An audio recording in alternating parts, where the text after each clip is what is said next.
Hola, un saludo para todos. Estamos de nuevo en el Catecismo de la Iglesia Católica y ya vamos a empezar un tema que es bien bonito y apasionante y nos vamos a apoyar también en este libro que es La vida de Jesús. Ahí se ve bien, Tito. La vida de Jesús de el padre Eliezer Salesma. Lo podemos encontrar en la biblioteca de ¿cómo se llama? En Villanueva. Listo. Entonces vamos a empezar a hablar sobre los misterios de la vida de Cristo. Ya en el catecismo vamos a empezar y vamos a entrar a hablar de Jesús. Vamos a ver los misterios de la vida de Jesús. Hay algo importante que queremos resaltar y que el catecismo resalta, es que los misterios de la vida de Cristo están basados desde la encarnación, que es la concepción y el nacimiento, y la Pascua, que es lo que nosotros vemos como la pasión, la crucifixión, la muerte, la sepultura, el descenso a los infiernos, la resurrección y la ascensión de nuestro Señor. Nada se dice explícitamente ni podemos comprobar de la vida de Jesús perdida o la vida de Jesús oculta, que es casi que la niñez de Jesús y esa vida que tuvo hasta los 30 años que empieza su vida pública. Hay muchos escritos en los apócrifos, hay muchos escritos que hay, pero son de poca credibilidad o no tenemos la certeza de que esa sea una verdad absoluta o un dogma. Por lo tanto, no se toman en cuenta. La iglesia tiene algo bien bonito y es que cuando no se puede probar algo que así es completamente, ante la duda es mejor no opinar.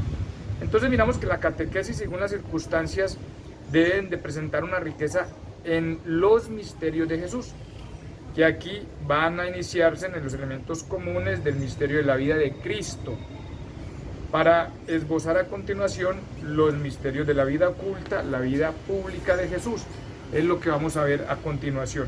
Vamos a ver la vida de Cristo, vamos a ver los misterios de la vida oculta y vamos a ver la vida pública de Jesús.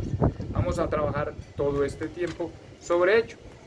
Vamos a ver entonces algo bien bonito, que es toda la vida de Cristo es un misterio. Dios, dentro de su gran plan, ha dejado muchos símbolos y ese misterio lo estamos descubriendo aún con los estudios que hacemos de los libros que quedaron escritos, encontramos esas facilidades para hacerlo. Vamos entonces y vemos que lo que se ha escrito de los evangelios han sido para que podamos creer en Jesús y que podamos creer que Jesús es el Cristo, que Jesús es el Mesías, que Jesús es el Hijo de Dios, y para que creyendo tengamos una vida en su nombre. Todo lo que tenemos siempre va a estar enfocado en eso, en la vida de Cristo como Mesías, como Hijo de Dios, como el Dios vivo, que eso lo vamos a encontrar en los relatos del Evangelio.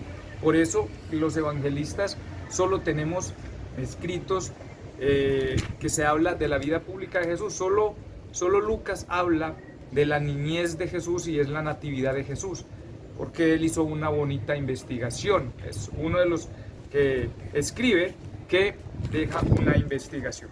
Entonces miremos una cosa interesante. Los evangelios fueron escritos realmente por hombres que pertenecieron al grupo de los primeros cristianos que tuvieron fe y que quisieron compartirlo con otros. Vieron la necesidad de escribir para dejar un legado y para dejar la claridad, porque se estaba prestando para malas interpretaciones. Por eso hay tantas cartas de Pablo, cartas de Pedro, para ir aclarando muchas de las dudas que se venían generando y que eran importantes tenerlas unificadas para tener claridad de lo que se estaba enseñando y evitar que se fueran por las ramas o salieran otro tipo de versiones amañadas o acomodadas, sobre todo porque había mucho nexo de los primeros cristianos que fueron muy gnósticos. Entonces miremos lo siguiente, y vamos a ver desde los pañales, que es la natividad, hasta el vinagre de su pasión. Ahí lo vamos a encontrar, el sudario y su resurrección. Todo en la vida de Jesús es signo de un misterio. A través de estos gestos, sus milagros y sus palabras, se ha revelado que Él reside en toda la plenitud a la divinidad corporal. El sacramento, es decir, el signo y el instrumento de su divinidad y de la salvación que trae consigo lo que hay visible en su vida terrena, conduce al misterio invisible de la filiación divina y de su misión redentora. Esto lo podemos encontrar en el numeral 514 de la Iglesia Católica, del Catecismo de la Iglesia Católica. Ahí también vemos los rasgos comunes del ministerio de Jesús. Toda la vida de Cristo es una revelación. Eso nos lo dice el numeral 516. Toda la vida de Cristo es una revelación. Es una revelación del plan de Dios. Es una revelación de lo que es el plan divino que venimos hablando del catecismo. Sus palabras, sus obras, sus silencios, sus sufrimientos, sus maneras de ser y de hablar. Jesús puede decir: quien me ve a mí, ve al Padre. Y el Padre dice: este es mi Hijo amado, escuchadle. Ese es uno de los misterios más grandes y que tenemos que tener presente de la vida de Cristo para poder entender que todo lo que Él hace es realmente dicho por el Padre, y todo lo que lo ven a Él están viendo directamente al Padre. O sea que es un mensaje directo, un mensaje claro y preciso, directo de Dios a nosotros a través de la humanidad divina de Jesús. Todos los hechos, cada silencio, cada gesto. Por eso llevamos mucho tiempo estudiando sus gestos, sus comportamientos, sus palabras, para ir sacando la esencia de lo que es el mensaje de cada una de esas expresiones, de cada una de esas palabras, que es una revelación del Padre. Vamos entonces a mirar una cosa interesante.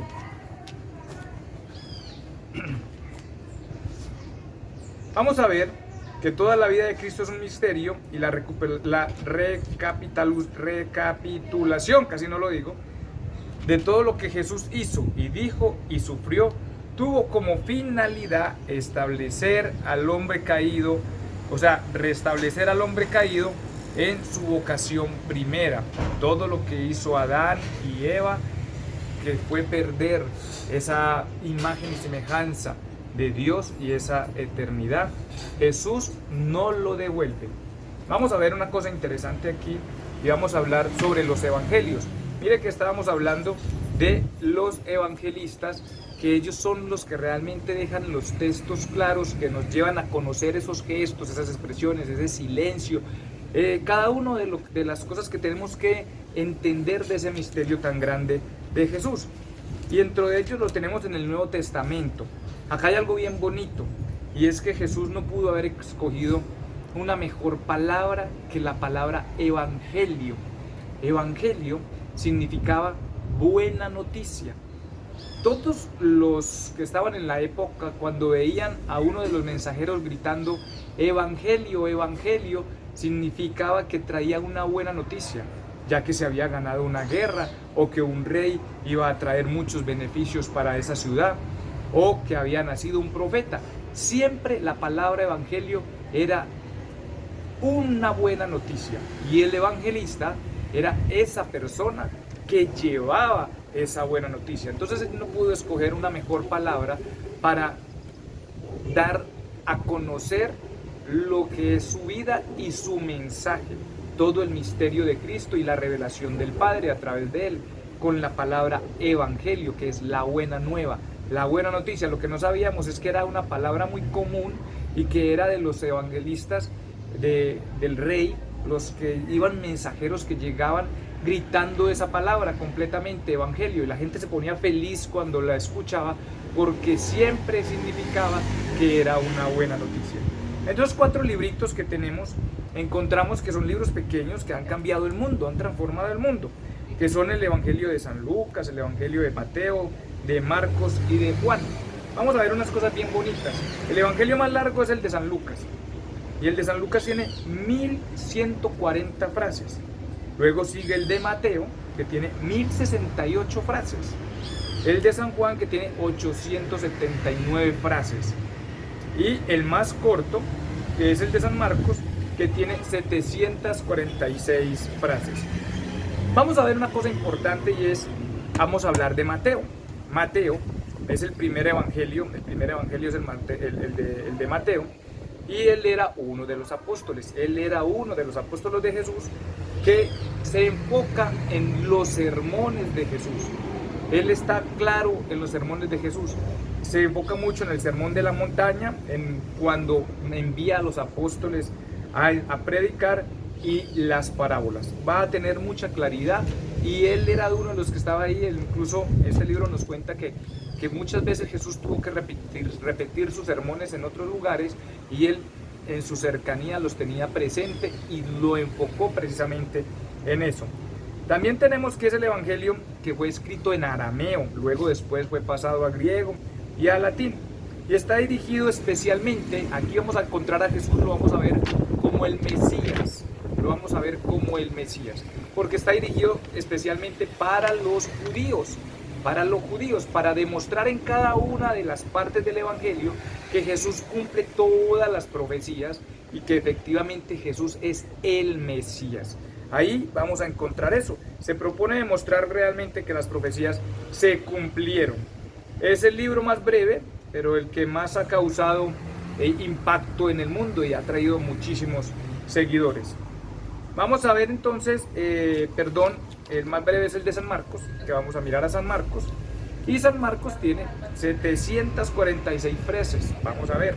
Y este de San Marcos, que se nos va, eso que es importante, este de San Marcos lo podemos ver que el libro más breve y que ha impactado muchísimo.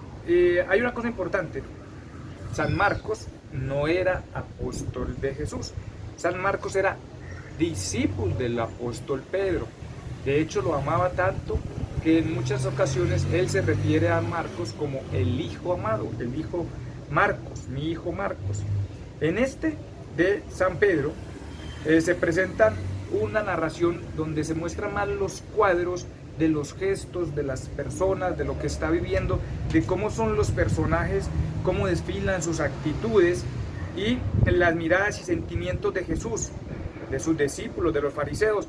Es algo muy apasionante, en cuanto es el que más estudian las personas que están estudiando Biblia. Y este evangelio de San Marcos, que es uno de los primeros, es tomado como referencia por el evangelio de Lucas y por el evangelio de Mateo.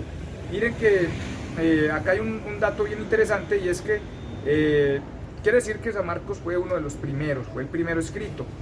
Ahí en Marcos tenemos 105 pasajes, de estos aparecen 93 en Mateo y 85 en Lucas. O sea, este es uno de los evangelios más escogidos para estudiar, porque es el que más se tiene como esencia, y se toman los estudiosos de que Lucas y Mateo lo tuvieron muy en cuenta para escribir su evangelio, o sea que es el primer evangelio que se realizó. Podemos encontrar entonces que es la mayor aproximación que se puede tener al relato de un testimonio de alguien que estuvo presente, y es el testimonio de Pedro. Podemos decir que él está escribiendo el testimonio completo. Algunos dicen que es casi que dictado por Pedro a Marcos, o sea que podríamos decir que es podría decir que es un coautor, y el autor directo realmente podría llegar a ser Pedro. Vamos a ver entonces el evangelio de Lucas. El evangelio de Lucas es el más extenso, y dice que es el libro más encantador del mundo. ¿Quién era San Lucas? San Lucas tampoco era apóstol de Jesús. San Lucas era un discípulo de San Pablo. Él no era judío, y dentro de este evangelio se dice que es un evangelio que está escrito para personas no judías, para paganas. Por eso tiene tanta claridad y trata de ser lo más explícito posible, lo más sencillo posible, para que pueda ser entendido, Por eso se dice que es el evangelio de los de abajo, que es el evangelio escrito para todos. Es un libro que está cuidadosamente escrito en su parte literaria. Este libro se puede decir que es una investigación. Lucas dice que es la investigación. Siendo él entonces el compañero de San Pablo, pudo conocer a todos los apóstoles y se dio a la tarea de hacer una investigación y preguntarle a cada uno de ellos sus vivencias para escribirlo en el Evangelio. Pero se dice que es uno de los libros más bonitos, por eso hablamos de que también él tuvo la oportunidad de hablar incluso con María para preguntar. Por eso en San Lucas vamos a encontrar relatos muy bonitos de la anunciación, de la natividad de Jesús. Ahí es donde más vamos a encontrar, porque él hizo una investigación completa yendo a hacer entrevistas a los apóstoles e incluso a la Virgen María. Por eso es uno de los evangelios más completos que tenemos, y decimos que él está enfocando el evangelio también a la oración. De hecho, es el único que nos habla de que Jesús oró por Pedro, de que Jesús hizo oración y que nos lleva a buscar lo que es la oración, Vamos a ver entonces el otro evangelio, el último evangelio, que es el evangelio de San Juan. O sea, este evangelio de Lucas muestra a Jesús como un Jesús humano, muestra la vida de Jesús. Lo mismo que Marcos. Marcos nos da una pequeña biografía sobre lo que era Jesús. Vamos a mirar el de San Juan. El de San Juan fue escrito ya casi a finales del siglo I. Ya todos los apóstoles habían muerto, solo estaba Juan. Y es el más teológico de los evangelios. Su especialidad son los discursos de la alta teología de Jesús.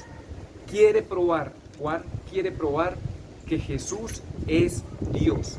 Está enfocado en demostrar que Jesús es Dios. A Jesús lo muestra de una manera mística, de una manera divina. Muestra que Jesús es Dios vivo, que es Dios. Por eso es muy bonito ese evangelio. Vamos a ver una cosa interesante, y es que los 4 evangelistas están referenciados con algunos animales. Por ejemplo, el evangelio de Juan, nos muestra un rostro de león. Otro evangelio nos muestra el toro, que nos muestra el rostro del hombre. Y el cuarto evangelio nos muestra el águila. Entonces miren qué bonito cómo se puede ver en este tipo los evangelios. Me equivoco. No. El evangelio de San Lucas representa, acá lo vamos a ver. El evangelio de San Marcos, ahí ya me había equivocado, no vamos a cortar, dice aquí. El evangelio de San Marcos representa o está representado por el león. El evangelio de San Lucas lo representa el toro, y esa representación del toro es porque inicia el evangelio con el sacrificio que se va a hacer, y se está sacrificando un animal cuando se va o se encuentra o se está hablando de Zacarías. El otro evangelio es el de San Juan, que representa un águila, y porque este evangelio es el que va más alto y levanta el vuelo en las enseñanzas teológicas. Los va mostrando hacia la ascensión, ya muestra la divinidad de Dios. Para ellos el águila es el vuelo, es la divinidad. Mira qué bonito tener en cuenta esta parte. Vamos entonces a continuar aquí en esta parte donde Jesús, ya que la vida es un misterio, nos muestra un Cristo vivo para sí mismo y nos muestra un ejemplo de vida. En los misterios de Jesús, Jesús nos llama a imitarlo, nos lleva a que lo imitemos. Él es, acá en el 520 nos dice lo siguiente: durante toda su vida Jesús se muestra como nuestro modelo, es el hombre perfecto, el que nos invita a ser sus discípulos y seguirle. Nos ha dado un ejemplo a imitar, nos muestra que nosotros podemos hacer lo que Dios manda como hombres. Es importantísimo saber que uno no puede decir, es que él era Dios, no es que él era Dios, no. Como hombre nos muestra y nos llama a imitarlo, nos lleva a imitarlo. Todo lo que Cristo vivió hace que podamos vivirlo en Él y que Él lo viva en nosotros. El Hijo de Dios en su encarnación se ha unido en cierto modo con todos los hombres. Vamos a mirar en este evangelio, acá, ahí, espérese, vamos a mirar, incluso en la Biblia no lo muestra, que todos estamos llamados a seguir a Jesús, todos estamos llamados a imitarlo. Él dice aquí, este es el Evangelio de San Juan, capítulo 13, versículo 13 hasta el 16. Dice así: vosotros me llamáis el Maestro y el Señor, y decís bien, porque lo soy. Pues si yo, el Señor y el Maestro, os he lavado los pies, vosotros también debéis lavar los pies a otros, porque os he dado ejemplo, para que también vosotros hagáis como yo he hecho a vosotros. En verdad os digo, no es más el siervo que su amo, ni el enviado más que el que lo envía. Nos está diciendo que si Él lo hizo, nos llama a que también nosotros lo hagamos. Lo muestra como un ejemplo, y acá también nos lo vuelve a repetir, aquí en Lucas, lo repite en Lucas 11, Lucas 11:1, miremos aquí, y dice: y sucedió que, estando él orando en cierto lugar, cuando terminó, le dijo uno de sus discípulos: Señor, enséñanos a orar, como enseñó Juan a sus discípulos. Él les dijo: cuando oréis, decid, y dice todo el Padre Nuestro. Nos dice que podemos hacerlo como Él lo hace, que nosotros también podemos hablar, y nos pone en una cercanía de Dios como Dios Padre. Por eso nos dice Padre Nuestro. Nos pone en una manera en que Él nos está enseñando a imitarlo, a seguirlo. Esta parte inicial de Jesús, que nos muestra que Él se hizo hombre, que todo lo que hizo lo está haciendo llamándonos a imitar su vida, nos está llamando a imitar sus hechos, nos está llamando a imitar lo que es su vida en la tierra. Ojo con ese error de creer de que, no, es que ese era Jesús. Él mismo dijo una vez: ustedes harán lo mismo que yo, incluso cosas más grandes. Y está llamado, él también dice: sean santos como yo soy santo. Todos estamos llamados a la santidad y a imitar la vida en Cristo. Todos los católicos y cristianos estamos llamados a imitar la vida en Cristo.